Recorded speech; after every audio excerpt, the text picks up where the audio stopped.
सत्संगत जी, प्यार से कहना धन निरंकार जी। आज संसार में कहीं भी देखें, ये प्रकृति की ओर भी देखें तो क्या नज़र आता है। जो एक वृक्ष है, पेड़ है, उसका आकार, उसका स्वभाव एक नदी की ओर देखें उससे कितना अलग होगा। ये जिस तरह भी परमात्मा ने पूरी सृष्टि में इस प्रकृति की रचना करी, तो सबको एक जैसा ही कार्य नहीं मिला करने के लिए। सब अपने नियम से सूरज का समय, उगने का, ढलने का समय, एक हर चीज़ को जहाँ देखेंगे वहाँ हर एक को एक जैसा सेम काम नहीं मिला हुआ। उसी प्रकार अगर हम फिर ये भी देखें कि हर कोई एक प्रकृति की चीज़ अगर आपस में कहे कि आप मुझसे कितने अलग दिखते हो, आपका कार्य मेरे जैसा नहीं है, आपका सोर्स ऑफ एनर्जी, खाना पीना सेम नहीं है मेरे जैसा, तो इसलिए आपस में भिड़ जाएं। नहीं, प्रकृति में कभी ऐसा नहीं देखा गया कि कोई पहाड़ लड़ रहा है हवा से या कोई और चीज़। तो बात वही कि चाहे देखने में कितने अलग, स्वभाव कितना अलग, फिर भी एक कोएग्जिस्टेंस देखी जाती है कि ये तालमेल, ये हार्मनी देखी जाती है। ये हार्मनी अब हम अगर अपने एक ह्यूमंस के ऊपर देखें, इंसानों के ऊपर देखें, तो इंसान किस तरह जी रहा है।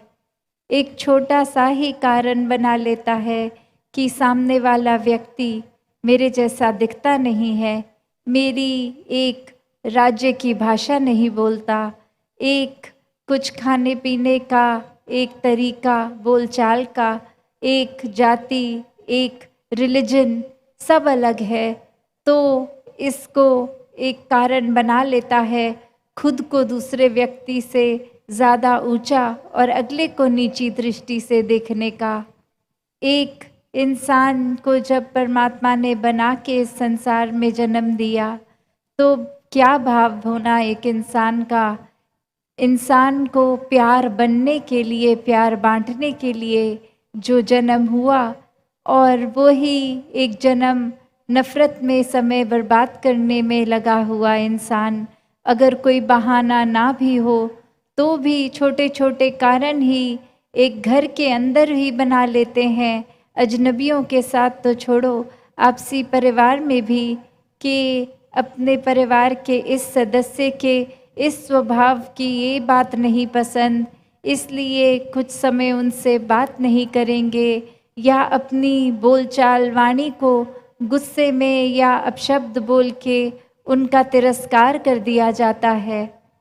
तो बात क्या, अगर हम एक पूरे संसार, एक पूरे ब्रह्मांड में देखें, तो एक हमारी एग्जिस्टेंस तो उसके सामने रत्ती भर भी नहीं है।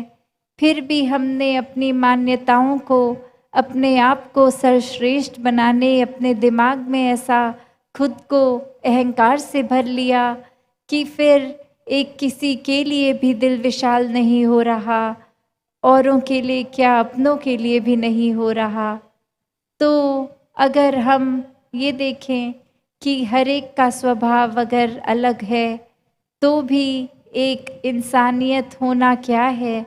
एक इंसानियत हर एक को सबसे पहले एक्सेप्ट करने की बात, कि बेशक हर एक का स्वभाव अलग है, फिर भी ये जानते हुए उनको अपनाना, ये अपनत्व आना जीवन में। और ये अपनत्व कैसे आ सकता है, ये एक इंस्टिंक्ट कैसे बन सकता है। अगर हम उस लिहाज से सोचें कि ये वर्ड प्यार, ये शब्द इतना बड़ा, इतना गहरा, और ये पूरे संसार को प्यार करना क्या संभव है, कि कैसे एक किसी को जानते हैं या नहीं जानते, एक किसी की मान्यता हमसे अलग है, तो भी हर एक से प्यार किया जा सकता है। और उसका एक सरल सा तरीका कैसे, कि हर चीज़ की जो उपज है ये परमात्मा, चाहे हम अपनी आस्था के अनुसार जो भी शब्द बोलें, भगवान बोले, निराकार बोले, तो ये निराकार से पूरे ब्रह्मांड की एक रचना है और इसी का बनाया सब कुछ। तो कैसे जब एक मन इस परमात्मा को, इस जो कण कण में रमे राम को, इस ब्रह्म ज्ञान द्वारा इस निराकार को देख लेता है, फिर ये फर्क नहीं रह जाता। परमात्मा हर जगह मौजूद जो है वो अब हर पल नज़र आता है, हर समय एहसास में रहता है। और यही एहसास है जो अगर पूरा समय एक मन में सुमिरन का भी रूप ले लेता है, ये दिल फिर बुरी चीज़ों में, निंदा नफरत में एक मन नहीं ठहरता। मन करता है कि इस निराकार के साथ और जुड़ें, सत्संग में आने का भी दिल कि कैसे हर कोई संत, हर कोई भक्त इस परमात्मा की ही बात करेगा। तो अपने समय को, जब और कोई पारिवारिक जिम्मेवारी नहीं निभा रहे, तो एक सत्संग आकर, सत्संग में बैठकर एक कैसे इस निराकार से और ज़्यादा अपने मन का नाता गहरा किया जा सकता है। और फिर यही बातें जो भक्तों की, संतों की सुनते हैं, जब वापस भी अपने घर परिवार, अपने कामकाज, अपनी जिम्मेवारियों में, समाज की सेवा में जाते हैं, तो भी बात वही हो जाती है कि अब चहूँ और ये परमात्मा दिख रहा है, तो किसी की मदद नहीं हो रही, हर एक के लिए सेवा भाव है, चाहे अपना हो या पराया हो।